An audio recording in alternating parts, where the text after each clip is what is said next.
খরচ করে স্বপ্ন পূরণ করতে যাচ্ছি। আমার স্বপ্ন পূরণের সবকিছুই থাকছে আজকের এই ভিডিওতে। Flashback. Hello guys, it's Minushi. আমার অনেক দিনেরই স্বপ্ন যে আমার নিজের একটা ঘর থাকবে আর ঘর ভরা থাকবে সব রাজকীয় ফার্নিচার।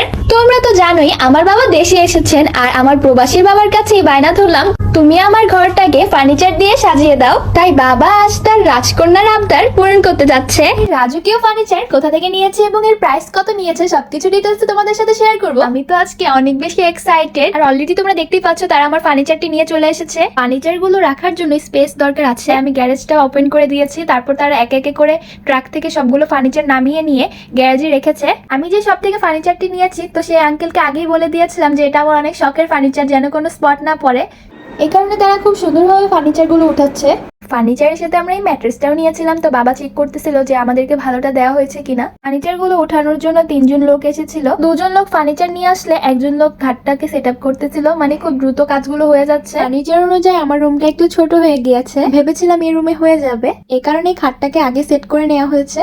তো এখন বুঝতে পারবো যে কোথায় কোন ফার্নিচার গুলো রাখা যায়। চারপাটের আলমারির পার্ট গুলো আলাদা, তো এটাকে কিভাবে সেট আপ করবে আমি সেটাই ভাবছিলাম। তো তোমরাও দেখো আমার সাথে। তো আলমারিগুলো একসাথে করে উপরে একটা ফ্রেম ছিল, সেটাকে তারা বসিয়ে দিয়েছে। আমার সবগুলো ফার্নিচারে কিন্তু লাইট সিস্টেম আছে, এর ডিটেলস তো তোমরা দেখতে পারবে সামনে ইনশাল্লাহ। এদিকে আমার ছোট বোন শারিশ তো পুরাই অবাক, পুরা ঘরের কি একটা অবস্থা হয়ে গিয়েছে, ও তো কিছুই বুঝতে পারছিল না। তো আমরা ডিসাইড করতেছিলাম যে ভ্যানিটিটা কোন সাইডে রাখা যায়। তো বাবা এখন ফিতা দিয়ে মেপে দেখছিল যে কোন ফার্নিচার কোথায় রাখবে। এর মাঝে আমি নিচে গিয়েছি দেখার জন্য যে কতটুকু কাজ বাকি, আর আশেপাশের আঙ্কেল আন্টিরাও বারবার জিজ্ঞেস করতেছিল যে এই ফার্নিচারটার প্রাইস কত নিয়েছে, কোথা থেকে নিয়েছি। তোমরা তো জানোই আমার বাবা একজন প্রবাসী, আমাদেরকে এই সুন্দর লাইফ দেওয়ার জন্য সে অনেক বেশি কষ্ট করেছে। সবাই আমার বাবার জন্য দোয়া করবা। ফার্নিচারের এই ডিজাইনগুলো আমি কাস্টমাইজ করে দিয়েছি। তোমাদেরকে লাস্টে বলে দিব যে আমি ফার্নিচারগুলো কোথা থেকে নিয়েছি। আর এটা কোনো প্রমোশন ভিডিও না, নিজের টাকা দিয়ে এই ফার্নিচারগুলো কিনেছি। কিন্তু আঙ্কেলের ব্যবহার সবকিছু এত বেশি ভালো ছিল, সে তার পক্ষ থেকে বেস্ট ফার্নিচার দেওয়ার ট্রাই করেছে। তোমাদেরকে লাস্টে তার পেজ নেম এবং অ্যাড্রেসটা অবশ্যই শেয়ার করব। ফার্নিচার আনা নেওয়াতে অনেক বেশি ধুলাবালি হয়ে গিয়েছিল, আমি ঝাড়ু দিয়ে নিচ্ছিলাম। তো অবশেষে আমার শখের ভ্যানিটিটা চলে এসেছে। কত সেলিব্রিটিদের বাসায় যে এটা দেখেছি, আর অনেক বেশি ম্যানিফেস্ট করতাম যে এরকম একটা ভ্যানিটি আমার বাসায়ও থাকবে।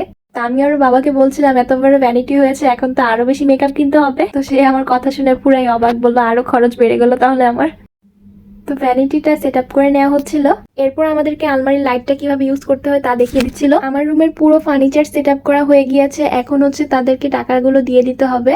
আগে কিছু অ্যাডভান্স করা হয়েছে, তো এখন বাকিগুলো দিয়ে দিচ্ছি। এই ফুল বেডরুম সেট কিনতে আমার লাখ টাকার উপরে খরচ হয়েছে। তো টাকাগুলো আমি গুনে দেখছিলাম, তো এরপর আঙ্কেলের হাতে দিয়ে দিয়েছি, তো সেও চেক করে নিচ্ছে। কথায় আছে না স্বপ্নের দাম লাখ টাকা, তো সেটা নিজের চোখেই দেখে নিলাম। তো গাইস এখন তোমাদের সাথে শেয়ার করবো যে আমি এই ফার্নিচারটা কোথা থেকে নিয়েছি এবং তোমরা কিভাবে তার সাথে কন্ট্যাক্ট করতে পারবে। আপনারা তোয়া ফার্নিচার থেকে যে ভিডিওটা দেখতেছেন, স্ক্রিনে দেওয়া যে নাম্বারটা থাকবে ওটাই হলো আমাদের নাম্বার। সেটা হলো 017107788052, মানে যোগাযোগ করলে আমাদের পেয়ে যাবে তোয়া ফার্নিচারে। আপনারা যদি কেউ বেডরুম সেট নিতে চান তাহলে অবশ্যই আমাদের সাথে যোগাযোগ করবেন। শপে গিয়ে ফার্নিচার কিনতে চাও তাহলে তাদের অ্যাড্রেসটা আমি কমেন্টে দিয়ে দিয়েছি। আর আজকে তো আমার খুশির কোনো ঠিকানাই।